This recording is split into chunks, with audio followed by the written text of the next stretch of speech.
Right, now to a massive story. Huge transfer tale coming out of Spain today. Erling Haaland's dad, Erling Haaland, and his agent, Mino Raiola, are in talks today with, drumroll, Barcelona, aren't they?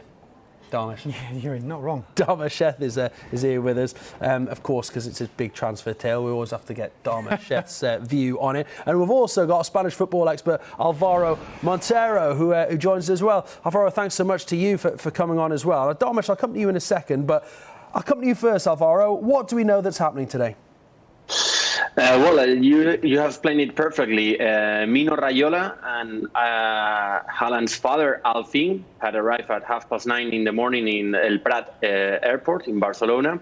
He has been picked up by Joan Laporta chauffeur, which is the chauffeur he used every day, the Football Club Barcelona president. Once they picked them, they took them in the car to the stadium, to the Camp Nou. They've been there for 2 hours in a meeting with Joan Laporta. It is said that because the club has recognized this, obviously, although there are cameras and pictures that show those images, but they had recognized this meeting as a first contact, as an approach. And after that, 2 hours later, they went back to the airport, and 12:30, they returned in an airplane to Nice in the south of France, where they started in the morning. So interesting, very, very interesting. But a lot's been said, Alvaro, about Barcelona's financial problems right now and the debts that they've accrued, etc. So can they afford a player like Erling Haaland? Well, sorry, like Erling Haaland, should I say?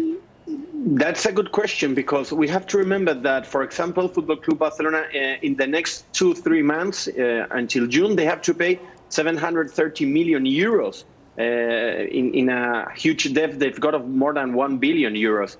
And they've presented 2 days ago an audit recognizing that they're going to have losses of 350 million euros for this season.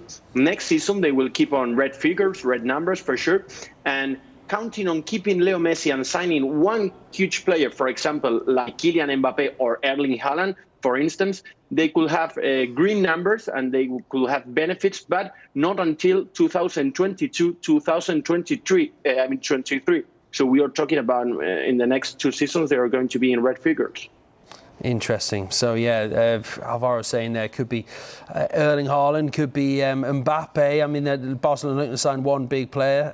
We're talking about their debts. They probably could afford Erling Haaland, actually, couldn't they? There's no doubt about that. But, Darmesh, what are your thoughts on this one? Because we've been talking about Erling Haaland, haven't we, for the last couple of windows? The games have begun. A few months before the transfer window opens, and we're talking about Haaland, we're talking about Mbappe, dare I say it, sorry Tottenham fans, but we're talking about Harry Kane as well. Let's rewind back to January 2020. Borussia Dortmund paid RB Salzburg £20 million for Erling Haaland. And the strategy and the intention of Borussia Dortmund when they bought Haaland was to keep him at the club until the summer of 2022 at the very least. Now, why the summer of 2022? That's when Haaland's release clause kicks in. And his release clause is believed to be around £70 million. There are some reports suggesting it could be closer to £100 million potentially. Now, I know Dortmund thought Haaland was good, but I don't know whether they thought he was going to be this good. He's a goal-a-game goal machine, is Erling Haaland. And what, as a result, nearly every big club in Europe wants Erling Haaland to play for them. He is the most sought-after striker alongside Kylian Mbappe and potentially Harry Kane as well. What it all means is that this summer, Borussia Dortmund can ask for what they want for Erling Haaland. And the number that's being bandied around at the moment is around 150 million euros.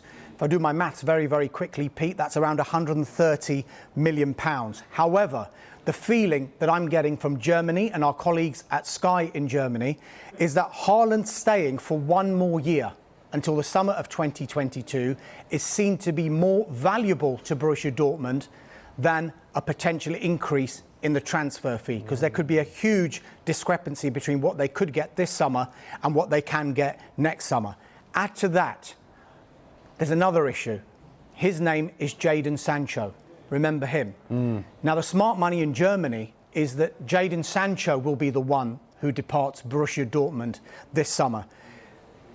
from a Borussia Dortmund perspective, I think it's unthinkable, but you can't rule it out, that Haaland and Sancho would leave in the same transfer window. Now, this all represents a bit of a conundrum for Borussia Dortmund, because if they decide to keep Erling Haaland this summer, yes, they have him for another season, but they also lose out tens of millions of pounds in a transfer fee, because they'll be forced to sell him effectively for £70 million, which is a release clause next summer, whereas they can get what they want from him now. If they decide to keep Jadon Sancho this summer, then this time next year, in the summer transfer window of 2022, Jadon Sancho will be entering the final year of his contract. So the £108 million that they were quoting to Manchester United last summer, they simply won't be able to quote that kind of figure for Jadon Sancho next time. Another factor, Borussia Dortmund are 4 points off the top four. Champions League qualification is huge for them. And if they don't make the Champions League next season, what will Haaland be thinking? What will Sancho be thinking? What will Dortmund be thinking? Will they need to cash in? Will Haaland and Sancho say to themselves, we need to agitate for a move because we want to be playing Champions League football? I see this as a bit of a transfer roulette at the moment. Who wants to sign Haaland? Who doesn't? Manchester City, Manchester United, Chelsea, Liverpool, Barcelona, Real Madrid, PSG, Bayern Munich. They're all in for Erling Haaland. They'd all be interested in signing him. The next question is, who can afford him? The number of clubs goes down. Then the roulette comes into play this summer. Is a club willing to go into the market and pay upwards of £130 million to blow everyone else out of the water? Because if they don't, summer of 2022, they know there's a release clause, and then you're going to have 7 or 8 clubs, 7 or 8 of the biggest clubs in Europe, all vying for the signature of Erling Haaland. The games have begun. I think we're going to be talking about Haaland for the next 2 or 3 months throughout this transfer window, right up until deadline day. But one thing to bear in mind here is that Borussia Dortmund are very, very stubborn. Remember what they did with Jadon Sancho? Yeah. £108 million by a certain date. If it doesn't happen, he's not getting sold. And they stood by their word. And what they've said here, it is our intention to keep Erling Haaland until the summer of 2022. But money talks. 150 million euros could be the money that talks. Wow. Great stuff. You can't help but admire, can you, the Borussia Dortmund recruitment team. They've had a great couple of years. Pretty Jude Bellingham there now as well. Goodness me.